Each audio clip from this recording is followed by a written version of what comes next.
O porquê que de acordo com minha história escolhi a psicologia, Forbes, caí na real agora. Boa noite para você que está assistindo agora e bom dia para você que vai assistir esse vídeo depois. Pessoal, o que está por trás de uma psicologia? De acordo com o meu pensar, claro.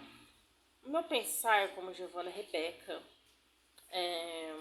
eu penso a respeito da psicologia porque vou contar um pedacinho da minha história. Não sei se você que é psicólogo, você que é psicóloga ou tá em formação vai se sentir identificado. Pessoal, eu cresci em um ambiente bem assim devastador mesmo. Bem devastador, bem traumático, muito traumático e triste, lamentável, né? O estado que eu e meus irmãos cresceram e que a minha mãe viveu com o meu pai biológico, né? Hoje, lembrando que ela está casada com outra pessoa, que eu chamo de pai também, mas ele é totalmente o oposto.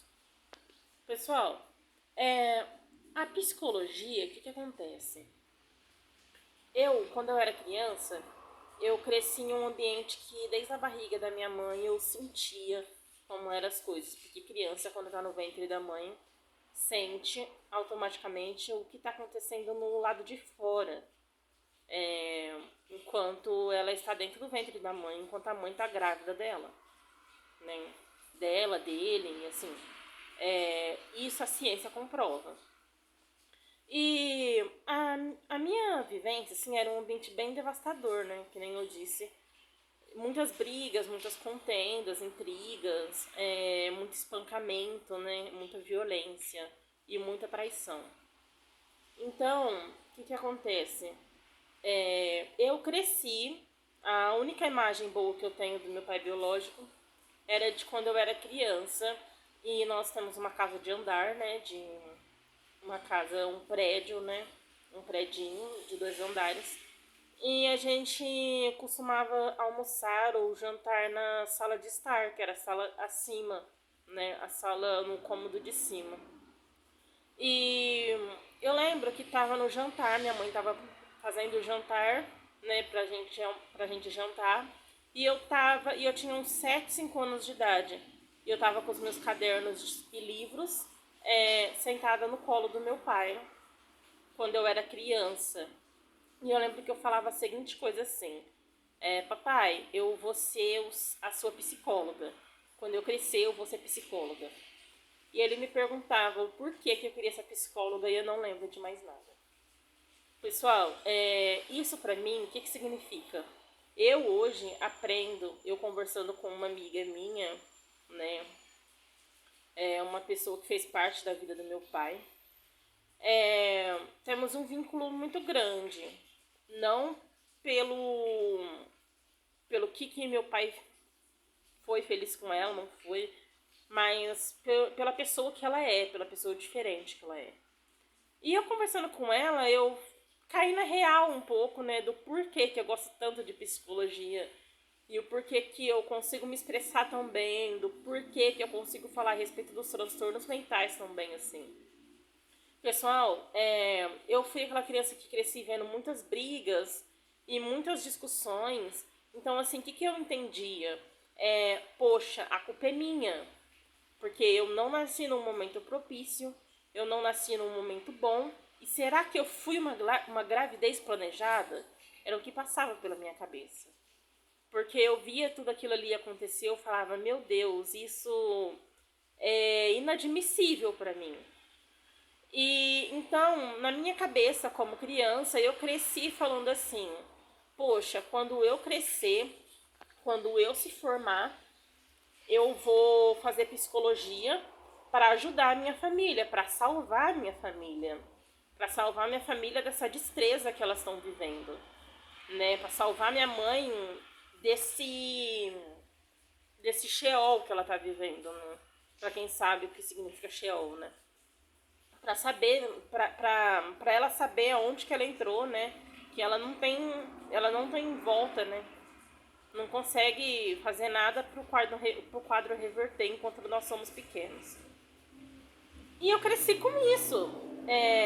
Eu cresci tentando salvar todos, tentando salvar todo mundo dos problemas, das discussões, tentando sentar e tentando entender todo mundo e o que se passava na cabeça de cada um. Porque automaticamente eu pensava, fulano não nasceu do jeito que é. Fulano não nasceu revoltado, não nasceu violento, não nasceu um agressivo, né? Não nasceu no mundo do crime. Eu pensava dessa forma. Então, assim, eu gostava de sentar com os meus amigos, com as crianças, e eu automaticamente perguntava como que ela estava se sentindo, como que era e como que ela se sentia. E eu passava por psicóloga desde pequenininha, desde criança, né? Então, assim, eu aprendi a maturidade emocional muito cedo. Em alguma certa forma, parte, eu não sei se posso se dizer assim, dessa forma. Mas eu aprendi que eu tinha que cuidar de todos à minha volta muito cedo. E quando as pessoas ficavam tristes, ficavam angustiadas, ficavam com raiva, por várias vezes eu ouvi, tipo, é sua culpa, sai daqui, some daqui. Eu achava que era minha culpa e falava lá, por minha culpa a pessoa tá dessa forma, o ambiente tá dessa forma e, poxa, fosse bom como que se eu não existisse, eu não estivesse aqui. Então, gente, foi o que fez eu se apaixonar pela psicologia, porque eu cresci e eu cresci com muitas perguntas, inúmeras perguntas. Eu acredito que uma das perguntas das pessoas hoje em dia que tem transtornos mentais ou transtornos de personalidade, ou até mesmo na parte religiosa, gente, eu tô tremendo. Na parte religiosa é que as pessoas crescem nesses ambientes e crescem pensando assim, meu Deus, onde Deus estava o tempo todo? Quando meu pai estava alcoolizado, ou se você cresceu com um pai drogado, algo do tipo, não sei, qualquer coisa pode ter acontecido na sua vida. E você pergunta, onde estava Deus? Onde Deus estava que não me livrou? E eu cresci assim com uma fé muito grande, uma fé tamanha, sabendo quem Deus realmente era, porque nos milagres, quando faltava o pão de cada dia dentro de casa, a gente clamava a Deus e Deus preparava de uma hora para outra. A pessoa nem sequer conhecia a gente, né? Nem sabia de onde a gente era.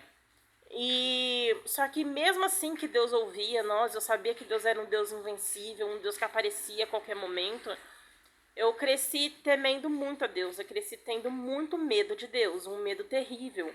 Ainda mais quando as pessoas falavam, coloca na mão de Deus. Coloca na mão de Deus que Deus resolve. Deixa na mão de Deus. Eu falava, meu Deus do céu, eu vou deixar na mão de Deus? E que fim vai ter isso? Nossa, eu vou deixar na mão de Deus, vai demorar um século para acontecer. Deus não vai me ouvir. Ah, mas e se Deus fazer e eu ficar com muito medo do que ele for fazer e for doer meu coração, né? Porque às vezes eu simulava tudo aquilo ali de que o casamento da minha mãe e do meu pai era da vontade de Deus e que eu falava, poxa, se era da vontade de Deus, então Deus gosta do sofrimento da gente, Deus gosta de ver a gente sofrer, Deus gosta de ver eu, minha mãe e meus irmãos apanhar todos os dias, a vida inteira, sofrer traição. Então eu falava assim, meu Deus, a maneira de Deus não é um jeito bom. E eu ficava confusa, eu cresci naquela confusão a vida inteira, uma confusão muito forte. Demais, gente.